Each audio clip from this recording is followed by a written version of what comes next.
Hi everybody, this is Paul with Coyote Vest. Today I'd like to give you a demonstration of a new product that we've developed, which we think is going to make a big difference in the safety of lots of different animals, dogs and cats maybe too. So to begin my presentation, I have a little stuffed animal here, and the stuffed animal dog is wearing a Coyote Vest, which is a product that we developed last year to help protect your dog from an attack from a coyote or from a larger dog. And this is a Kevlar vest that we have done a lot of testing, so we're very sure that a dog can't really bite through that. It's stab resistant Kevlar. It's very, very tough, so the teeth aren't going to go through. But what happened to me was a couple of years ago, my dog was killed by a coyote. And I wish that my dog had been wearing a vest like this, but she wasn't. And the worst thing that happened was that the coyote picked her up and ran away with her. And it was a very terrible experience, and I would have given anything in the world at that moment to have some way to make the coyote drop my dog. So that's why we developed something called the Coyote Zapper. And that's what these silver strips are on the back of this vest here. And the idea is that it's going to be very difficult for a larger dog or a coyote to pick my animal up and control it without touching both of these silver strips. And these silver strips are actually impregnated with silver, and they can conduct electricity very, very well. So what we did with the Coyote Zapper was we took these silver strips and we connected them to an off-the-shelf dog training collar, which is something that would normally be shocking your dog in the neck. We changed it so that it doesn't shock your dog, but it sends the voltage down these rails. And so if someone's attacking your dog or picked your dog up and is trying to carry it away, all you have to do is pull out this remote control, push the button, high voltage is sent into these silver strips here, which of course is very painful, and the coyote gets a hard lesson and drops your dog. And that's the end of it. So this is a great idea. I would have given anything to have it when Buffy was attacked. But there's a little bit of a problem in that I have to push the button. It requires a human intervention. So what we wanted to develop here was some way for this to work automatically without me pushing the button. So I'm going to show you a prototype that we've developed that actually does just that. So in order to use this prototype, and I'm going to be giving a demonstration here in a minute, first thing I'm going to do is I'm going to go ahead and turn it on with my phone. Okay, so you heard the beeps. It's now on. Now imagine I'm a coyote or a larger dog.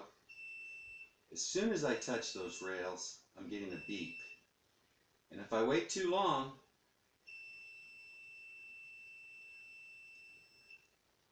I think I have the setting up a little bit too high. Let me change it to where it goes faster. If you wait too long, you get a shock. So it happens automatically.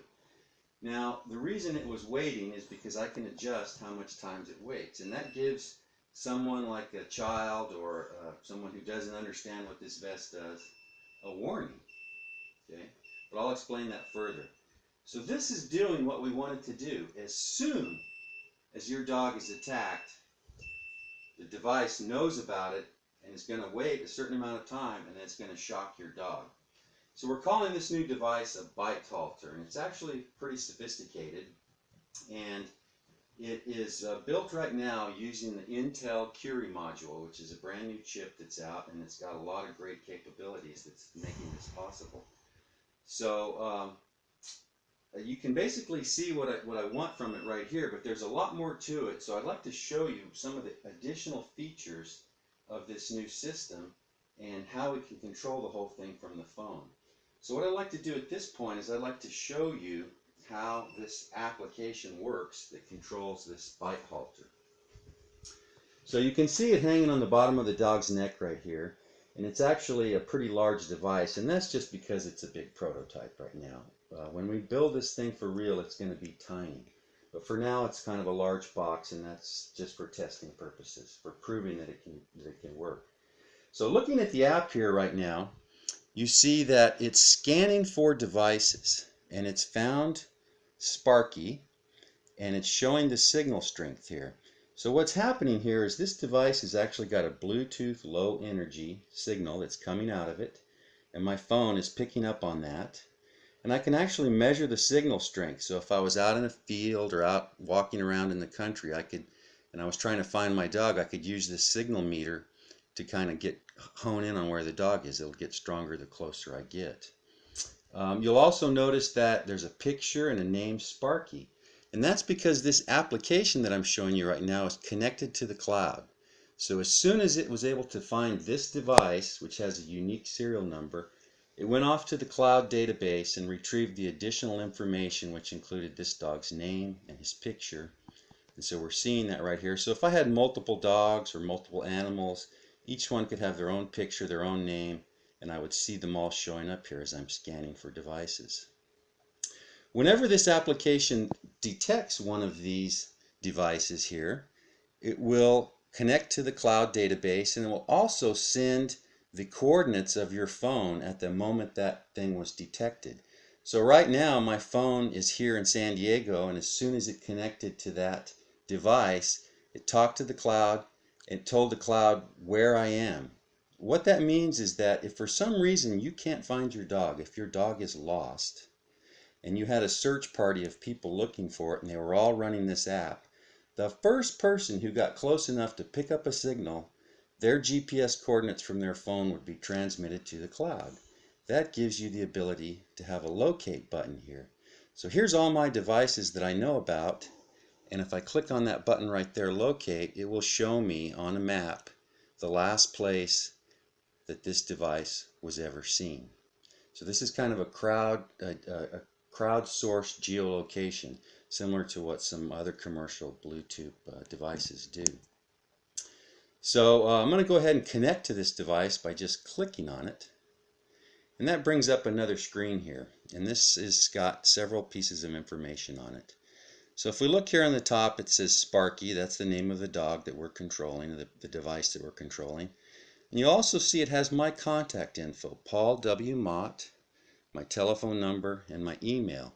Now I can put that there or not put that there. It's my choice. But in the case that my dog was lost and someone else found it, I would like them to be able to see my contact info. So you can imagine you find a dog lost that's wearing something like this. You just turn on the app and you can find out who's the owner, what's their phone number, what's their email, and I could actually just click on that link and place a phone call, or click on that link and send them an email. Here we have the dog's picture, and here we have the status of the device. And what it's doing right now is it's telling you that it's in a low power mode and it's sleeping.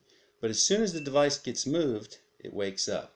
So we're using the accelerometer that's built into the Intel Curie chip to detect movement and provide a power saving mode. If this thing is not being used, you take it off and you set it down. It goes to sleep after about a minute. As soon as you pick it up and use it, it wakes up. So this green eyeball here tells me that it's actually waiting. It's in an armed state and it's waiting. And as soon as I touch, you can see that the status changes to the alarm state. So we know that somebody is touching the rails. And I can see that here. Some of these other features here are the battery.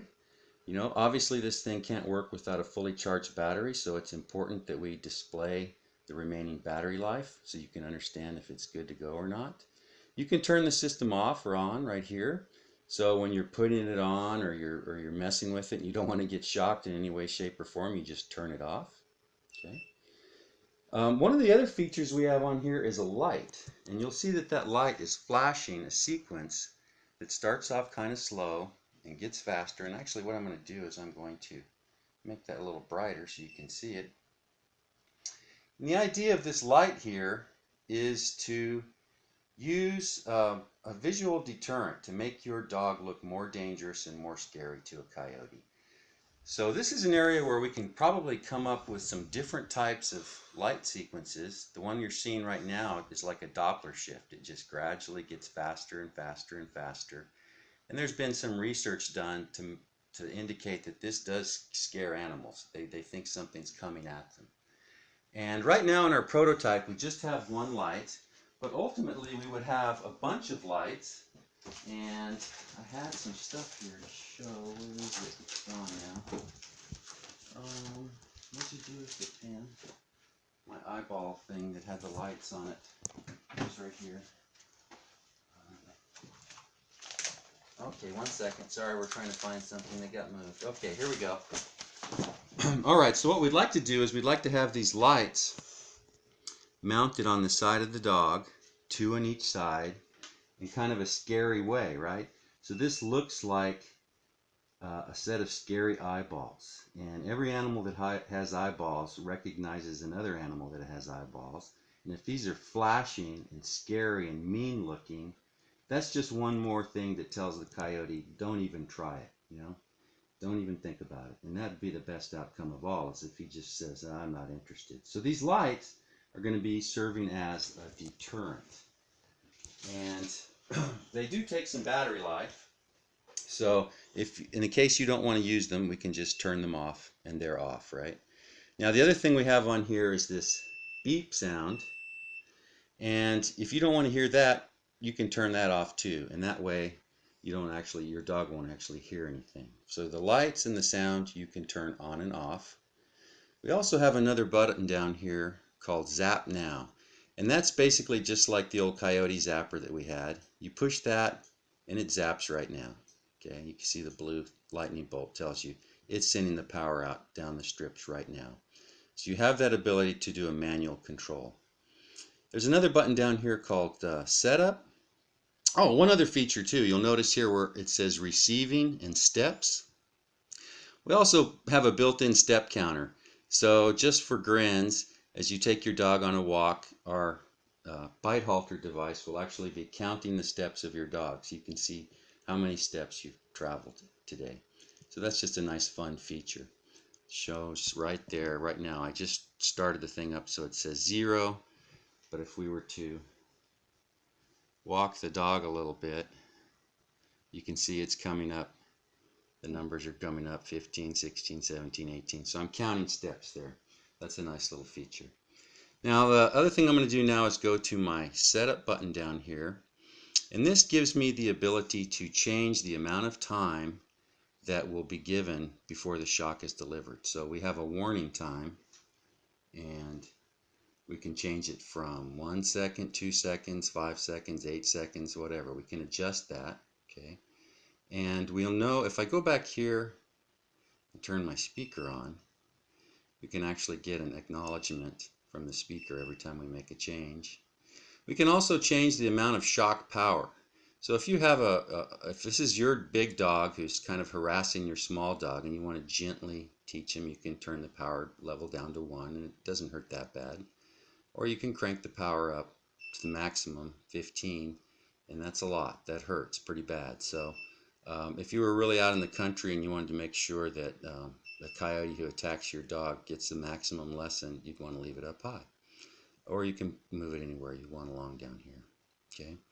And then finally we have the LED brightness. So depending on the time of the day, if it's really pitch black dark, maybe you don't need them as bright. If it's bright sunlight, you want to turn them up all the way.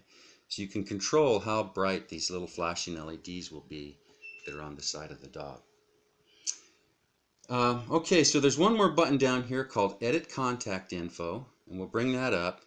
And what this is doing is it's letting me put in the name of the dog, my name, the owner's phone number, and the owner's email.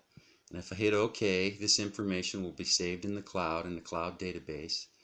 And anybody who encounters this device will be able to see this information as we previously showed it. There's also a field up here called the PIN number, okay? So one of the things we want to have is some security. We don't want anybody who has this app to just be able to walk up to my dog and change the settings or turn it on and off or do anything like that. So in order to do anything with this, you actually have to have a PIN number. And this is where if I wanted to change the PIN number, I would put it in there like 1, 2, 3, 4. And then when I hit OK, it'll get burned into this device and no one will actually be able to use it unless they have their correct PIN number. Now you'll notice that as I've been using my app, it didn't ask me for a PIN number. And that's because I already put it in there. This device is authorized. In the heat of the moment, I don't want to be putting in PIN numbers. So my phone's good to go. But if another person walked up here and tried to connect with this device, they would be able to see this stuff, but they wouldn't be able to change anything. As soon as they tried to change something, a dialog would pop up and ask them to enter the PIN number. And if they entered the correct PIN number, sure, now they could control it. Otherwise, they can only just see this stuff. They can't change anything. So as the owner, you'll bring it in, you'll go to your setup. The default PIN number is just 000, and you could type in your new favorite PIN number, 1234, save that, and now that's in the device, and no one will be able to use it without that PIN number. And going back to the control here, as soon as I'm done, I can go back to the scan page and scan for additional devices or choose a different device, anything I want to do like that. So maybe I have 2 or 3 dogs or several animals that I want to have this device on. And that's basically it for the demonstration. The last thing I would like to do is just take a moment to show you how this thing has been built. And before I do that, I probably should turn it off so that I don't actually get shocked. What about the coyote collar there?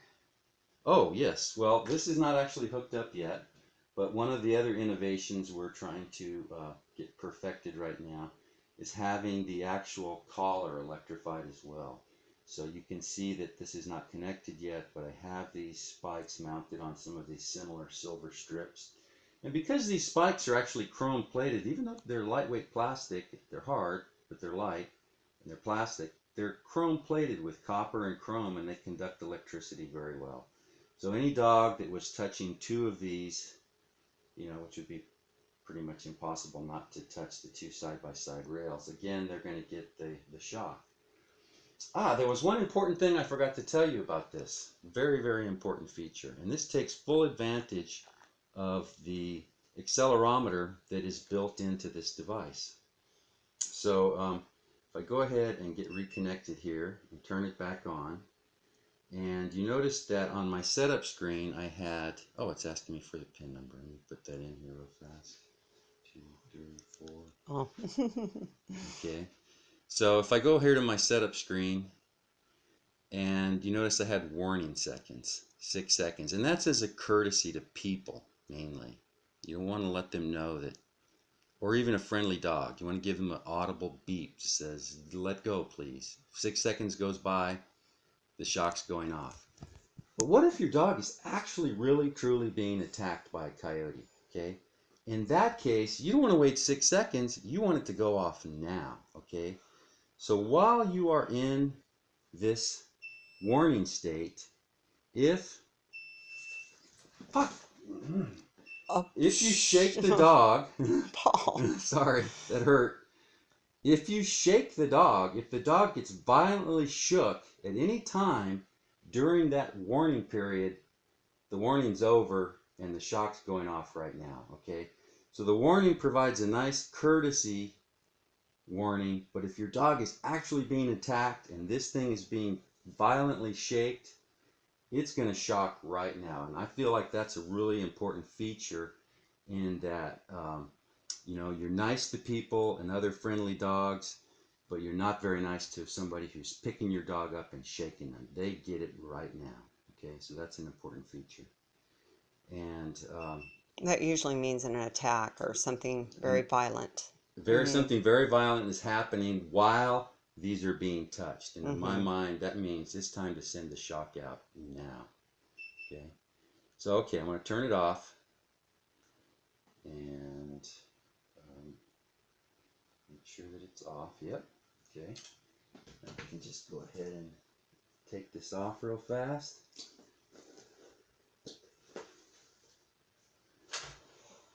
And this is obviously a much, much bigger box than what we'll have in the final product. But this little box right here is just something I made to hold this. And it's 3D printed box that I made. And inside this box here is our Arduino 101 development board that's been built with the Intel Curie chip. Okay, Right? So this green board right here is my development kit. And then this little green board right on here on the top, it plugs in. This is the one that we made here. This is our BiteHalter. And the chip that we're really after, the Curie chip, is just that little square chip right there, okay? So when we get this thing perfected, all we got to do is take that little chip and put it on here, and the whole thing should be able to be made very tiny, maybe long and thin, like about a little size of a USB chip or something. So we really want to get this miniaturized so much that it could fit on a small cat or a small animal. It's very low power. We want it to be able to run for days and days and days on a single charge. And we really think that this is going to be a cool device when we get it really done and really perfected and out on the market. It's just going to make it kind of impossible for someone to kill your small animal and run away with them. So that was the demo I wanted to give to show you that we're on the case. We've made a lot of progress.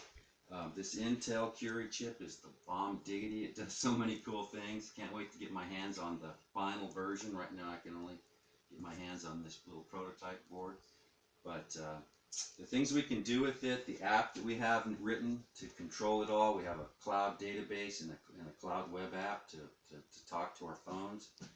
We've got everything laid in place for what we think is a really, really cool solution. And we appreciate you taking the time to watch this demonstration, and stay tuned for more news in the future. Thank you.